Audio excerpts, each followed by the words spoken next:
I am Tom, and this is AC On, the short Alpha Clash podcast where I talk all things Alpha Clash on my way to work. So, recent tournament, shift of meta. Let's talk about that. So, in the weekend, there was a new Clash Ground tournament. I think it was a $10,000 reward scheme in Columbus, and that was the first Clash Ground with Unrivaled cards from the third set available, which would be interesting. So, to recap from previous Clash Grounds, we had a Clash Ground Las Vegas, and we had a Clash Ground Manila. And what was happening there was predominantly a talk thing. I think Las Vegas had 2 decks. There wasn't something like that. Anyway, the point is, talk was the dominant here, the dominant contender on those Clash Grounds. I did a podcast episode about that, where I reflected on how unhealthy it is for a card game not to have a diverse meta, but only have a single viable strategy for this. I was hoping at the time that they would somehow fix this, and not by either just increasing the power of everything, but or shifting completely to a single other meta. So, like shifting from printing so much to counter the current meta, which was singular red aggro, or red black, I think was the dominant colors, and just shift it to some other combination. What ended up happening was that Unrivaled, now out in most of the world, has provided support fairly broad to all, at least all kinds, all the colors, of course, but to different play styles, to a point where when we saw Columbus this weekend, and I saw just today a chat in Discord that sort of have the top 8 from a tournament in Manila, I think, or somewhere in the Philippines at least, where the top 8 had the same characteristic as the top 16 in Columbus. The top 16 in Columbus had, I think, 9 different contenders, and the top 8 from the the Philippine contest had 6. I want to see 6, maybe just 5 different contenders.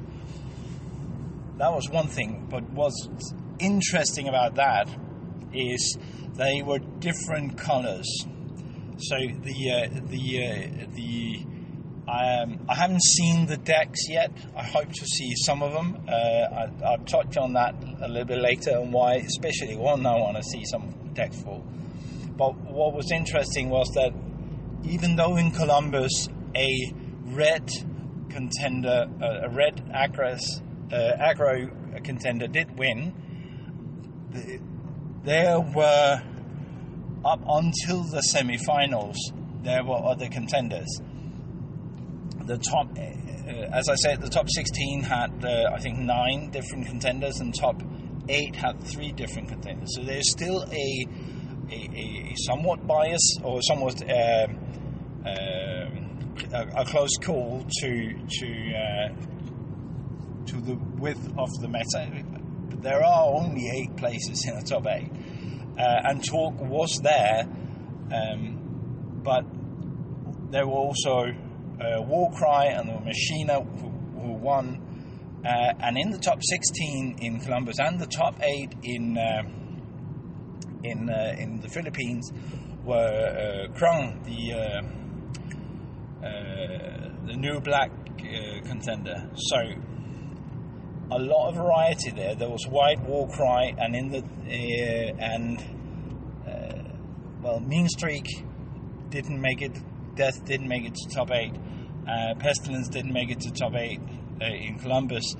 I think Pestilence did make it to top 8 so there was a lot of variety in the matchups. Talk was not completely out; he was still there, as I mentioned, but there were variety, and someone else won.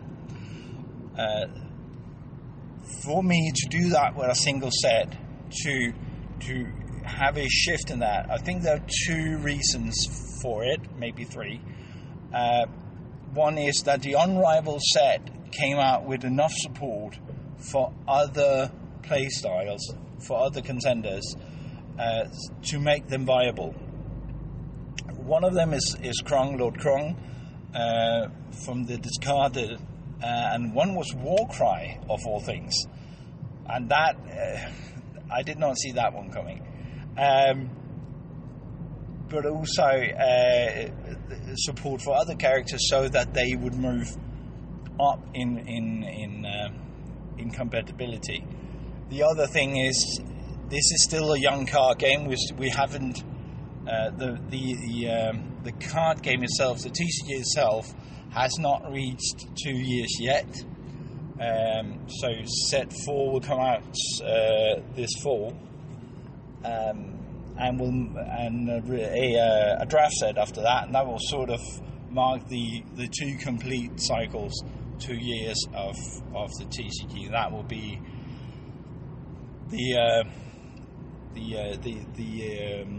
the turning point, whether this will survive or not. I think it will. I think it's growing, but we'll have to wait and see. But with set 3, enough support to provide more support for more strategies, and I think, just as I mentioned, this being a young game, having players fiddle around with a bit more card, with a bit more variety, is still a big thing. But generally, I see it as a positive thing that the meta is now open, so that any contender seems viable. Which of course isn't true, but for a casual player, I am not locked in to have to play a specific color, a specific play style. I can actually brew and still have a chance of winning. So, yay for that. And then I mentioned there was one thing more. One of the things that surprised me, 2 things that surprised me, both with the Columbus setup and with the results from Manila, was that in Columbus, Warcry was on the boards up until the top 4 to the semi-finals. I distinctly remember in my podcast of top 3 to mention that Warcry might be interesting to build with at a later point, but he would not be competitively viable. That's obviously not true. So I'm very curious to see what decks were in there. I saw someone mention that maybe it wasn't a Warcry deck per se. I'm very curious to see if that is right. So someone mentioned that even Warcry is white, a white contender. The cards in the deck were black-green, I think. If that's true for all the Warcry decks, that's a very interesting thing. It does open up sort of the idea about deck building, that even if you choose one color contender, let's say a black Weapon, for instance, you don't have to play black cards at all. You're very free there. And generally, playing deck building in Alpha Clash is fairly unrestricted. So, yay for that.